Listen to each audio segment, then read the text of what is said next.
जय महाराष्ट्र मित्र हो। एक व्यक्ती लहान पण कीर्ती महान।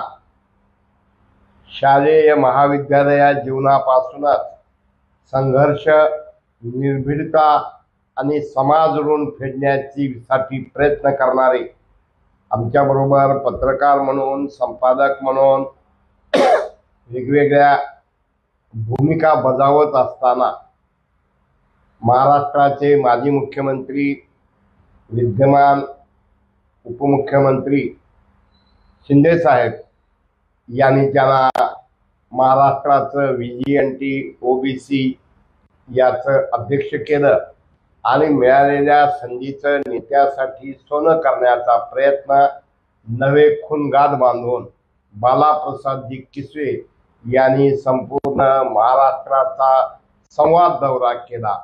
तर आपण जाणून घेऊयात या संवाद दौऱ्याची कल्पना सुचली कशी, त्यातनं काय काय त्यांना अनुभवाला मिळालं। तर जय महाराष्ट्र किसवे साहेब। जय महाराष्ट्र साहेब। किसवे साहेब, मराठवाडा नेताच्या श्रोत्यांना आपण हे सांगा की आपण हे विचार किंवा सातत्यानं संघर्ष, डावा विचार असताना शिवसेनेकडून आपण हा दौरा कसा काय केला? नमस्कार। आदरणीय बद्दर साहेबांनी निश्चितच मला खूप चांगला प्रश्न विचारला की बाबा माझा विचार, आयडियोलॉजी हा सगळा विषय असताना शिवसेना। तर सन्माननीय साहेब, मी आपल्याला सांगू इच्छितो की आपल्याला सगळाच माहीत आहे परिपूर्ण, म्हणून मी माझ्या सार्वजनिक जीवनात काम करत असताना 2022ला या राज्यात प्रचंड मोठा उठाव झाला।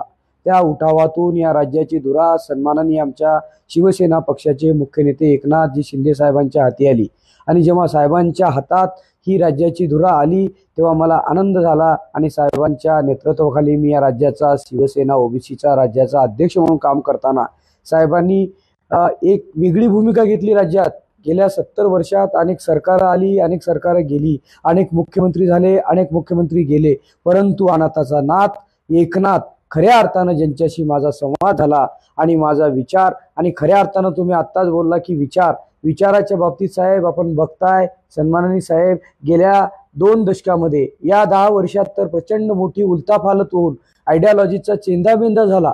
कुठलीही विचारधारा कुठेही शिल्लक दिसून येत नाही आहे।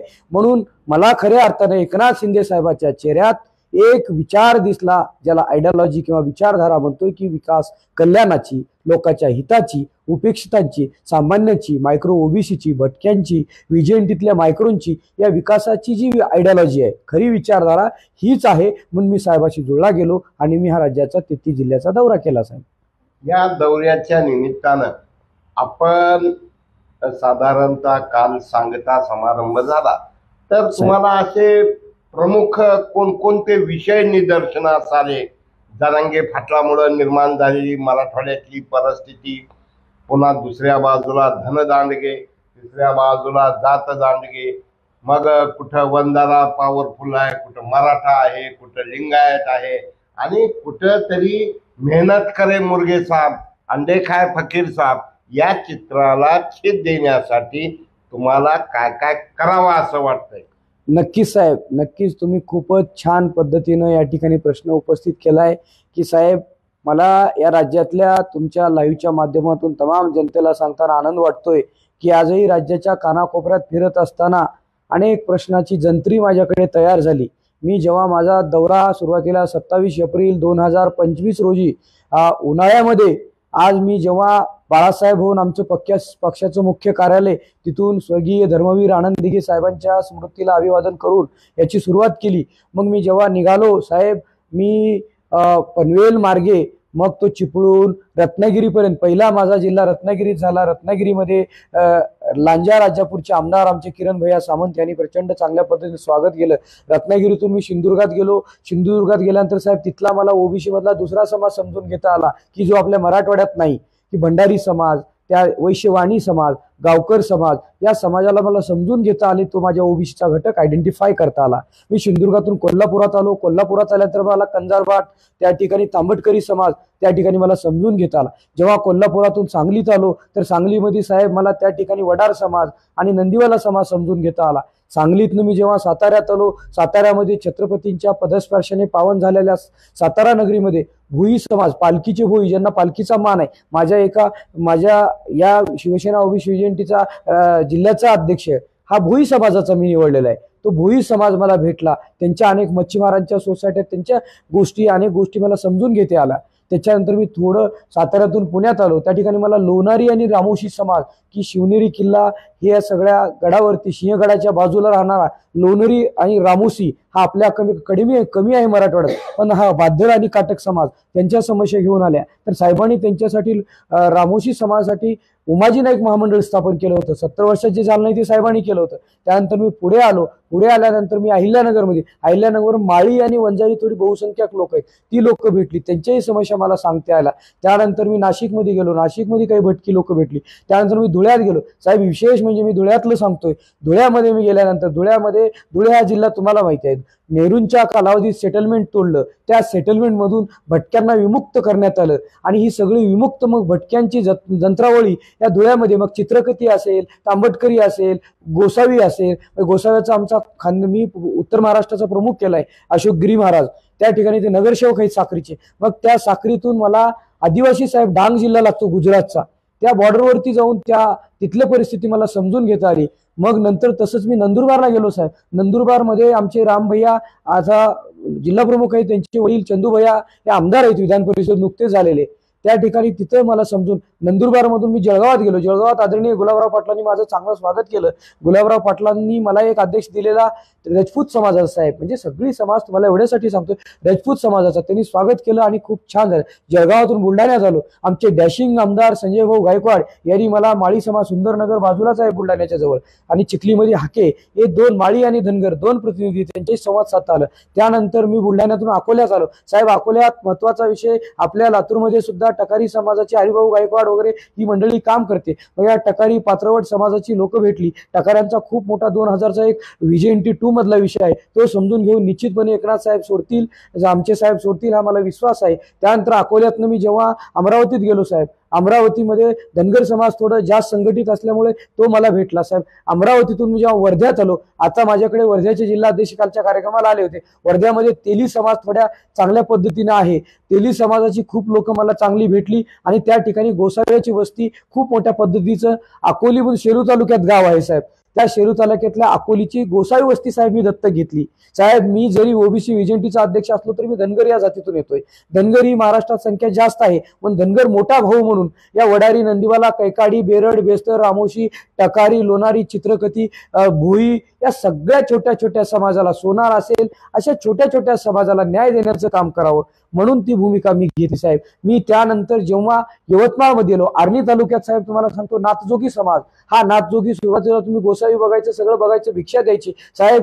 या सगळ्या व्यवस्थेमध्ये ही व्यवस्था बदलल्यानंतर त्यांच्या रोजगाराचे प्रश्न निर्माण झाले, त्यांच्या आरोग्याचे प्रश्न निर्माण झाले, त्यांच्या मुलाच्या शिक्षणाचे प्रश्न निर्माण झाले. मी असं नाही म्हणत, तुम्ही मला प्रश्न परत विचाराल किंवा तुम्ही सत्तेत आहेत तर माझं एक आव्हान आहे, या तुमच्या फेसबुक लाईव्हच्या माध्यमातून राज्यातल्या तमाम, मग भारतीय जनता पार्टीचा या राज्याचा ओबीसी विजयंतीचा अध्यक्ष असेल, काँग्रेसचा ओबीसी विजयंतीचा अध्यक्ष असेल, शिवसेना उबाटाचा विजयंतीचा अध्यक्ष असेल, किंवा या ठिकाणी अजितदादाच्या राष्ट्रवादीचा विजयंती, पवार साहेबांच्या विजयंती ओबीसीचा राज्याचा अध्यक्ष असेल, त्यांनी फक्त लेटर पॅड घेऊन मुंबईमध्ये न फिरता या सत्तेत जरी असणाऱ्या लोकांनी वस्तीवरती, पालावरती गेलं तर त्या समस्या समजतील किंवा आपल्या शासनाने घेतलेले निर्णय सामान्य लोकांपर्यंत जातात का नाही हे आपल्याला मला ते कळलेलं आहे. पण मला या अशा पद्धतीने यवतमाळमध्ये हिंगोलीत आलो साहेब. हिंगोलीमध्ये साहेब घिसाडी समाजाची मंडळी भेटली, मला आनंद वाटला साहेब. हिंगोलीतून नांदेडमध्ये आलो, मगनपुऱ्यामध्ये असणारी गवळी समाजाची प्रचंड लोक मला शिष्टमंडळ घेऊन आली, त्यांच्या एका स्मशानभूमीचा विषय होता साहेब. त्यानंतर साहेब जेव्हा नांदेडमधनं परभणीत गेलो, परभणीमध्ये माळी समाजाची लोक भेटली साहेब. जालन्यात गेलो, जालन्यामध्ये साहेब मला कैकाडी समाज वगैरे अशी मंडळी भेटली साहेब. संभाजीनगरला मी आलो, संभाजीनगरमध्ये या ठिकाणी खऱ्या अर्थानं संभाजीनगरमध्ये सुद्धा मला मुस्लिम मधले काही तांबोळी समाज असेल अशा मुस्लिम मधल्या भटक्या लोकांच्यासाठी तुम्ही काय करणार म्हणून, आणि मौलाना आझाद महामंडळ निर्माण झालं त्या कर्जाच्या विषयी ह्या गोष्टी मला आकलन करून घेता आले. संभाजीनगरमधून बीडात आलो.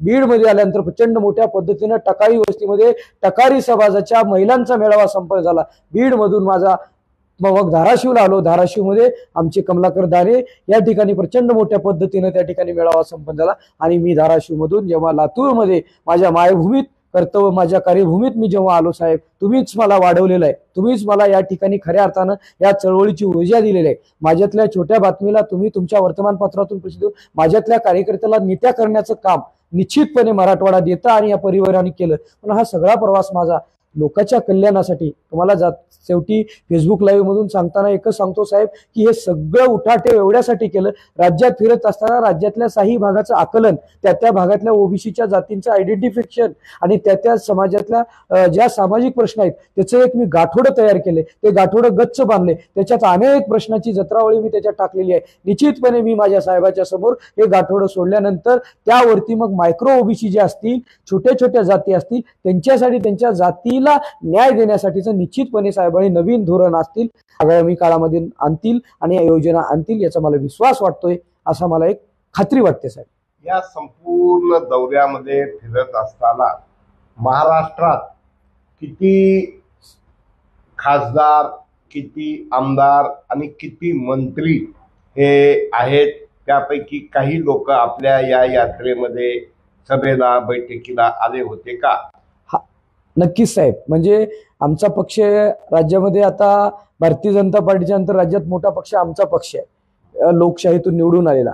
त्यामध्ये मी जेव्हा सुरुवात केली त्या सुरुवातीला मला पाठवून देण्यासाठी आमचे खासदार मुरली देवरा साहेब आणि त्यानंतर आमचे माजी संजय निरुपम साहेब हे दोन नेते, अरुण सावंत साहेब, त्याचबरोबर आमचे पांडुरंग दादा पाटील ठाण्याचे स्थायी समितीचे हे, त्यानंतर आमचे एकनाथजी शेलार साहेब सहसचिव, ही सगळी नेते मंडळी मला पाठवली. आणि मी जेव्हा आताच बोललात की तुम्ही कोणी नेते, तर किरण भैया सामंतांनी प्रचंड मोठा आमचा विकास पुरुष राजा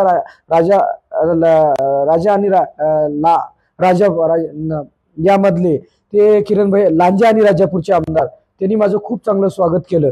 त्यानंतर या ठिकाणी मी पुढं कोल्हापूरमध्ये आलो. कोल्हापूरमध्ये तर आमचे आरोग्यमंत्री आणि आपल्या जिल्ह्याचे संपर्क मंत्री त्यांनी मला भेटलं. 1 मेला मी कोल्हापुरात होतो, योगायोगानं ते उद्घाटनाला होते. मग एकत्रितपणे साहेबांनी त्या कार्यक्रमाला व्हिजिट केली थोडा वेळ. त्यानंतर मी जेव्हा पुढे सांगलीमध्ये सगळे जिल्हा प्रमुख उपस्थित राहिले. तिथं कोणी आमचे आमदार वगैरे नाही, तिथे सगळे जिल्हा प्रमुख उपस्थित राहिले. त्यानंतर पुण्यामध्ये आमचे पुण्याच्या मोठ्या कार्यालयात झालं. पुण्यामध्ये आमच्या पक्षाचे महानगराध्यक्ष झालेले रवींद्र भाऊ धंगेकर यांनी माझ्या याचं सगळं सारथ्य घेऊन त्या ठिकाणी ती सभा अटेंड केली आणि सगळ्याला रवी भाऊनी संदेश दिला. पुढे मी ह्याच्यात आलो अहिल्यानगर. माजी आमदार भाऊसाहेब आमचे चर्मकार समाजाचे जरी असले तरी ते शिवसेनेचे आमदार भाऊसाहेब कांबळे आणि दोन्ही जिल्हा प्रमुख आवताडे आणि कोते दोन्ही जिल्हा प्रमुख. त्यानंतर मी पुढे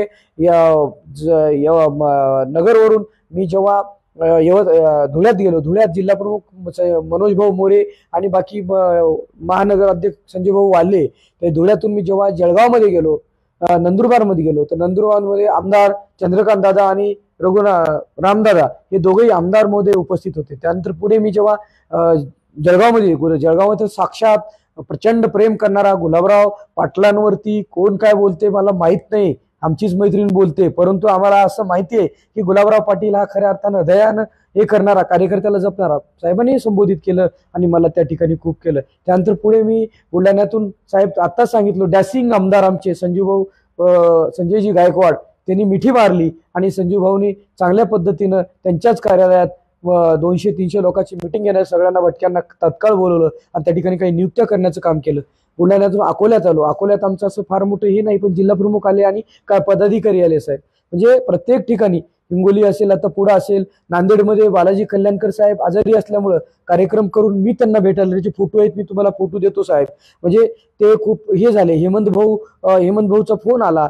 त्याच्यानंतर मी जेव्हा पुढे आल्यानंतर परभणीमध्ये तर आमचे सईद खान अल्पसंख्याक सेलचे राज्याचे अध्यक्ष प्रचंड मोठं काम पाहतील, अगदी 2-3 हजार मतांना ते साहेब पडले, ते सईद भाई. त्यानंतर मी जेव्हा संभाजीनगरला आलो. संभाजीनगरमध्ये बाकी पदाधिकारी पक्षाची मंडळी आली. त्या दिवशी संजूभाऊ यायचं मला कबूल केलं होतं, सामाजिक न्याय मंत्री पालकमंत्री, पण ते त्यांचा दौरा बीडमध्ये होता आणि मी संभाजीनगर.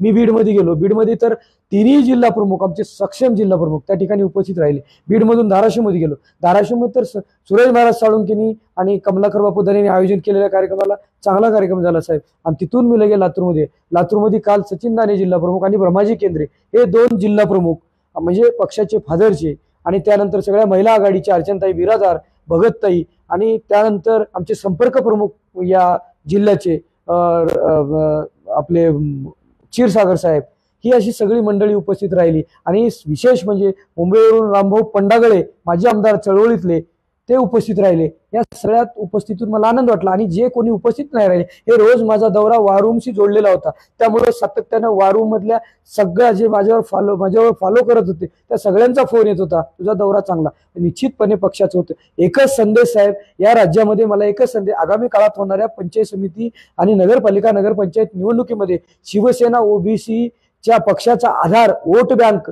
हा इथला भटकाविमुक्त ओबीसी झाला पाहिजे. तो खऱ्या अर्थाने हिंदुत्ववादी आहे साहेब, तो झाला पाहिजे. आणि या छोट्या छोट्या सामान्याचा आधार शिवसेना झाली पाहिजे. या दुई अंगानं हा माझा दौरा होता, असं मला तुम्हाला या ठिकाणी नमूद करायचं. तुम्ही संपादक म्हणून मल्हार नेता नावाचं दैनिक काही दिवस चालवलं. आनंदनगरीमध्ये पत्रकार, जिल्हा प्रतिनिधी होतात, पत्रकार होतात. तुम्हाला पत्रकारितेला आजचे दिवस पाहिल्यानंतर की कुठेतरी आजकालचे धनदांडगे जातदांडगे हे पत्रकारांना असं दुय्यम काय गॉड बनण्याच्या ऐवजी त्यांच्याकडे डॉग सारखं बघतात, यावर तुमचं काय मत आहे? साहेबांनी खूप चांगला प्रश्न विचारलाय. माझा प्रवास जिथून झालाय की माझा जन्मच हा तो असल्यामुळं निश्चितपणे माझी म्हणजे जननी ही पत्रकारिता माझ्या सार्वजनिक जीवनाचा, कारण मला जन्मच तुम्ही दिलाय, त्यामुळे माझी जननी आहे. म्हणजे त्या जननीला पहिल्यांदा मी नतमस्तक होतोय की सगळ्या तमाम राज्यातल्या पत्रकारितेला आणि पत्रकार बांधवांना, मग तो कुठल्या आजच्या युट्यूब चॅनलचा असो की मोठ्या मीडियाचा असो की तुमच्यासारख्या अत्यंत दिग्गज मराठवाडा वर्तमानपत्र चालवणं हे गबाळाचे काम नव्हे, हे अत्यंत अग्नी परीक्षणाचं काम पत्रकारिता. साहेब मी दैनिक चालवलंय, मला माहिती आहे हे चालवणं म्हणजे प्रचंड मोठं काम आहे. ज्या पद्धतीनं घरात शेतकरी गरीब असलेला 2 एकरचा ट्रॅक्टर घेऊन बर्बादी होतोय, त्या पद्धतीनं पत्रकारिता करताना एक व्रत घेऊन तुम्ही चालताय. तुम्हाला बघतोय मी चालवलंय. पण हे सगळं करत असताना राज्याच्या कानाकोपऱ्यात फिरत असताना अनेक पत्रकार मला मंडळी भेटली, अनेक मोठ्या मोठ्या वर्तमानपत्राची, तुम्ही सुद्धा खूप मोठ्या वर्तमानपत्राची मंडळी मला भेटताय. तर पत्रकारितेचं मूल्य ही आजही राज्यामध्ये जपताना मला दिसून आलं. बाकी अनेक नेतृत्व काही बोलतात, खाजगीत बोलतात, अरे बापांनो, पण या राज्यात पत्रकारिता जपणारं, मूल्य जपणारं, राज्याच्या कानाकोपऱ्यात फिरत असताना मी दैनिक मतदारला, तुमचे मित्र असतील, दैनिक मतदारांच्या ऑफिसला मी भेट देण्याचं, मोठी इमारत आहे, सगळं आहे, पण त्यांनी मला वास्तव मशीन फिरून दाखवलं. माझ्याकडे फोटो आहेत दैनिक मतदारचे, येडतकर साहेब दैनिक मतदार म्हणून विदर्भात चांगल्या पद्धतीने दैनिक चालतोय, की ते सगळं बघितल्यानंतर ते सगळं दाखितलं, त्यांचं वृत्तदालन दाखवलं, काम करणारी 25-30 मुलं दाखवली. म्हणून निश्चितपणे मी सत्तेमध्ये असताना मी माझा जन्म पत्रकारितेत झाल्यामुळं, म्हणून प्रिंट मीडिया असेल किंवा पत्रकारितेत काम करणारा माझा जो बांधव असेल त्याच्यासाठी काही संरक्षणात्मक काही करता येईल का, त्याच्यासाठी नव्यानं काही धोरण आणता येईल का, त्याच्यासाठीचं नवं, या ठिकाणी प्रत्येक माणसासाठी नवं धोरण येते. म्हणून लोकशाहीचा 4था स्तंभ आणि खऱ्या अर्थानं साहेब अलीकडच्या काळात हे सगळं डिजिटलायझेशन झालं असताना सुद्धा प्रिंट हे कधीच मृत होणार नाही, प्रिंटपणा जिवंत राहील. आणि दुसऱ्या बाजूला डिजिटलायझेशन मध्ये माझ्या प्रिंटमध्ये काम करणाऱ्या तुमच्यासारख्या ज्येष्ठ मंडळींनी काही दिवसातच हे सगळं अवगत करून प्रचंड मोठ्या पद्धतीनं ह्याच्या सुद्धा संपादकीय भागामध्ये तुम्ही जो आवाका निर्माण केला, म्हणजे तुम्ही म्हणजे स्पेसिफिक तुमच्यासारखे राज्यातली सगळी ज्येष्ठ मंडळी मी बघतोय, ज्येष्ठ मंडळी ज्यांचं 65 वर्षे वय आहे, की ज्यांना खेळ जोडले, ती सगळी मंडळी ज्यांना अक्षर हे करत असताना ज्या सीट फीड मशीनवर वर्तमानपत्र छापायची, या टप्प्यामधून पण इलेक्ट्रॉनिक मध्ये तुम्ही टीव्हीवरती चॅनलवरती संवाद करताय. हा सगळा प्रवास अत्यंत या महाराष्ट्राला एका वळणावर नेणारा माझ्या दृष्टीने आनंदाचा ठरतोय, कारण मी पत्रकारितेत असल्यामुळं. म्हणून माझं एक उत्तरदायित्व ठरते, जे हिनत्वाची वागणूक निश्चितपणे जे केलं जाते जातदांडग्याकडून, धनदांडग्याकडून, म्हणून मी एक सांगतोय, मी तुमच्यातला मायक्रो ओबीसीतला असल्यामुळे मी तुम्हाला एक शब्द देतोय की आगामी काळात माझा जो प्रवास होईल, माझा यासाठी सुद्धा संघर्ष असेल, कारण माझी जननी ती असल्यामुळे माझ्या माईसाठी, माझ्या जननीसाठी माझा हा संघर्ष या पुढच्या काळात पत्रकारितेमध्ये नवमूल्य आणताना नवीन काही योजना विकासाच्या, त्यांच्या सुरक्षाच्या आणण्यासाठी सातत्यानं, आणि आमचे साहेब संवेदनशील आहेत, त्यामुळे साहेबांना पत्रकारांच्या संदर्भात राज्यात काय करता येते का निश्चितपणे मी आज नोट डाऊन करून घेतो, आणि नव्यानं काही मग पत्रकारासाठी सुद्धा काय एखादं आर्थिक विकास महामंडळ होऊ नये हा माझा संकल्प या ठिकाणी मी जाहीर करतोय की या राज्यातल्या तमाम पत्रकारितेस, अरे बांधकामासाठी बांधकाम नोंदणी होते, त्याला 2-2 लाखाचं हे भेटते, त्याला भांडी कुंडी भेटतात, त्याला संरक्षण भेटते, अरे हा सुद्धा श्रमिक पत्रकारात येतोय, श्रमिक पत्रकार येतोय, मेहनत करतोय, सकाळी ह्याचं स्वतःला काही नसते, त्यासाठी सुरक्षा कवच देण्यासाठी साहेब मी लहान तोंडी मोठा घास घेत नाही, पण हे मी करून देण्याचं तुम्हाला माझा स्वभाव माहित आहे, माझं सगळं, म्हणून निश्चितपणे हा पहिला मुद्दा माझा मी या ठिकाणी तुमच्या फेसबुक मधून लाईव्ह करतोय, पत्रकारितेसाठी मी निश्चितपणे काहीतरी नवं धोरण साहेबाकडे घेऊन जातो साहेब.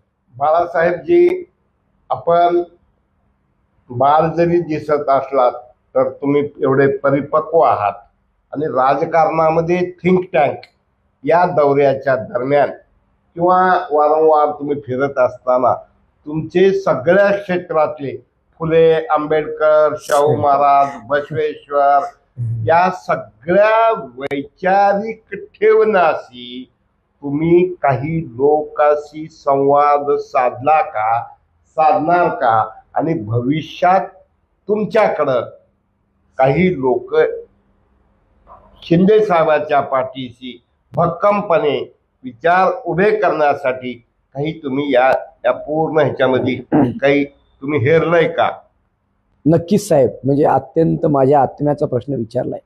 या राज्यामध्ये आमच्या पक्षाच्या सन्माननीय शिवसेनेच्या नेत्या तथा विधान परिषदेच्या उपसभापती नीलमताई गोरे, सन्माननीय नीलमताई गोरेंचा प्रवास साहेब आपणास माहीत आहे.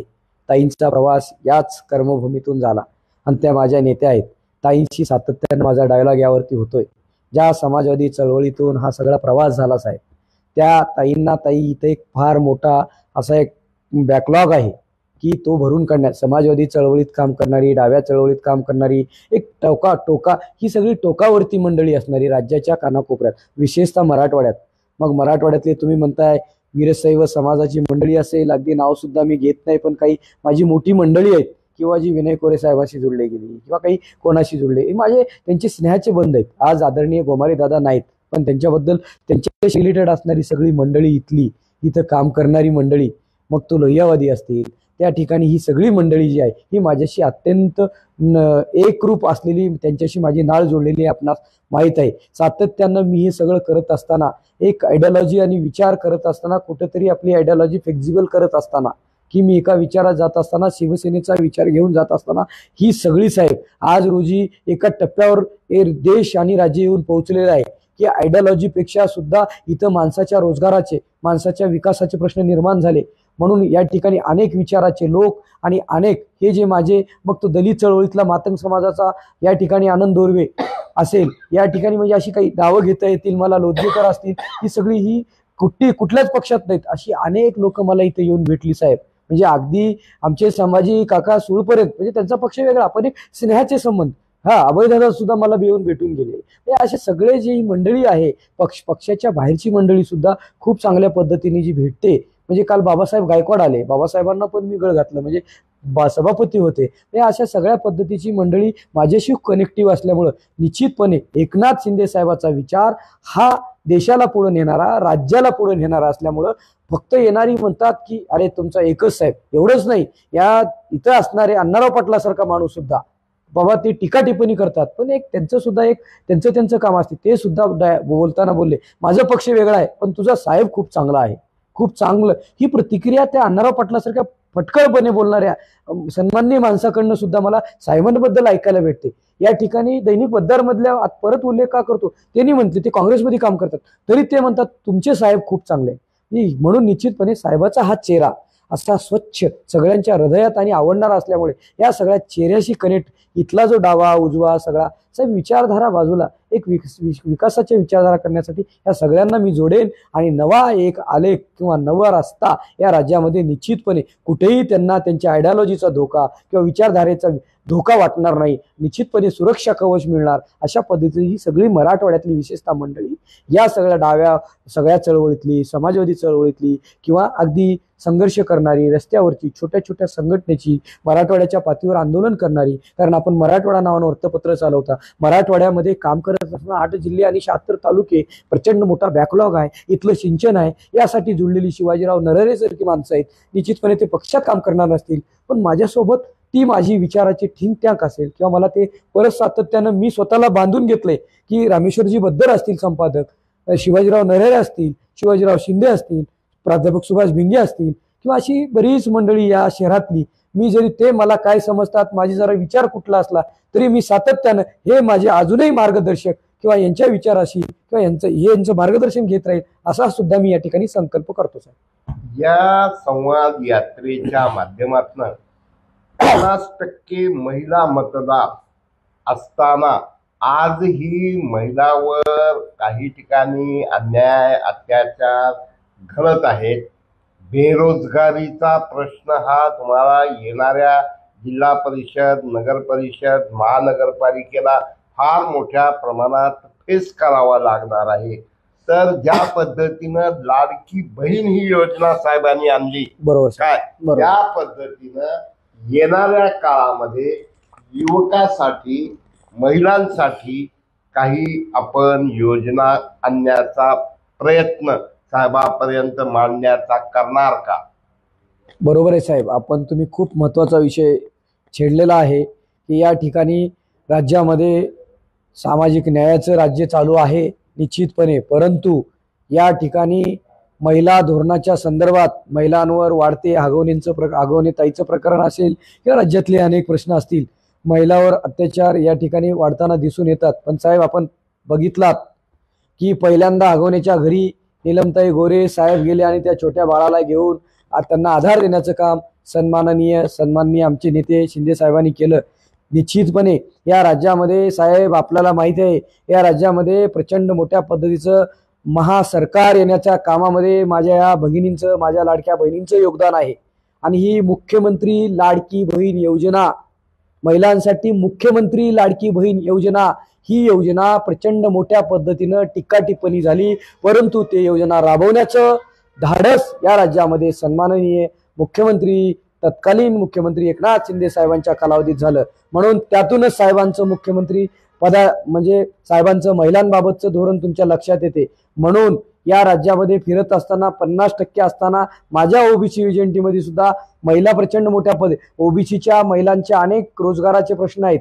म्हणजे या ठिकाणी महिलांच्या संदर्भात नव्या पद्धतीचं धोरण आणण्याची अत्यंत गरज आहे आगामी काळात. म्हणजे आज मेट्रो सिटीमध्ये गावखेड्यातून मायग्रेशन होऊन आज पुणे मुंबई असेल, नागपूर असेल किंवा नाशिक असेल, अशा मोठ्या कोल्हापूर अशा मोठ्या शहरामध्ये मायग्रेट जे होते, मायग्रेशन म्हणजे इकडं लातूर नांदेड विभागातलं, इकडे तेलंगणामध्ये हैदराबादलं मायग्रेशन, या मायग्रेशनमध्ये ही महिला जेव्हा जाते तर त्या ठिकाणी तिच्याकडे रोजगाराचे प्रश्न नसतात.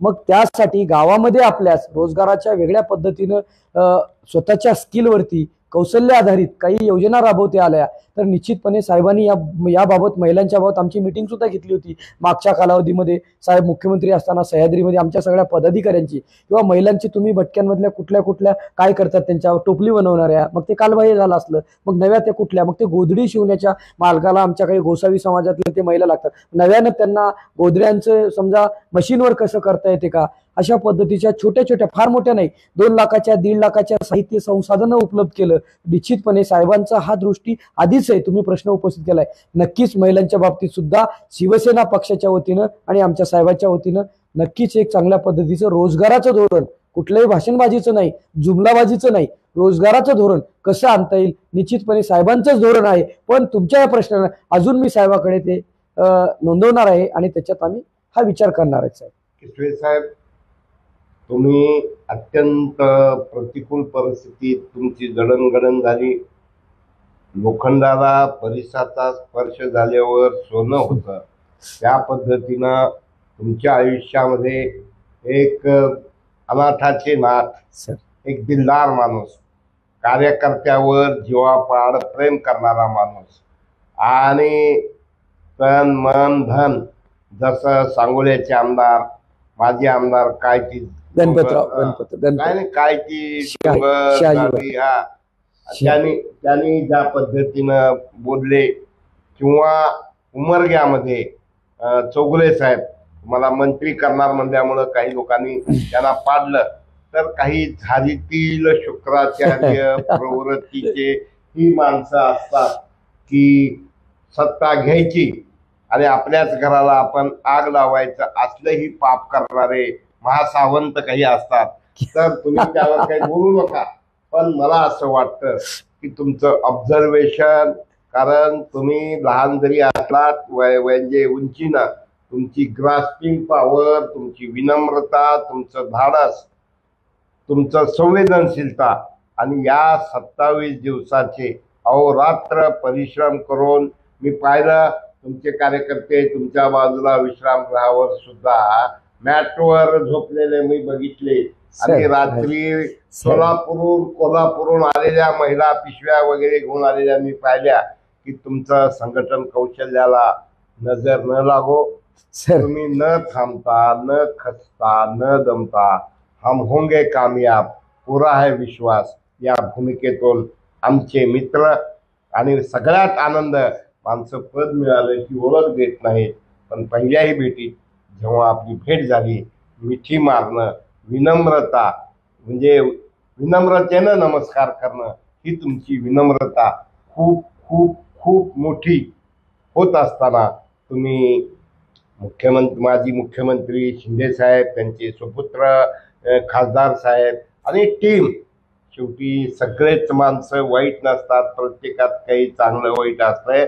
आपण येणाऱ्या काळात जिल्हा परिषदेला, महानगरपालिकेला, पंचायत समितीला तुमचं ठसा आणखीन आणखीन आणखीन हा उंचवावा, हीच मला थोडा नेत्याच्या वतीनं अंतःकरणपूर्वक शुभेच्छा. तुमचा बिझी शेड्यूल असताना तुम्ही अर्ली इन द मॉर्निंग मला मुलाखत दिलात आणि मोकळं मोकळं बोललात. मला माझ्या भावाला भेटल्यासारखं वाटलं. मला खूप आनंद झाला. आगे बढो. अंतःकरणापासून आम्ही तुमच्या सोबत आहोत. हीच तुम्हाला शुभेच्छा. धन्यवाद. जय महाराज.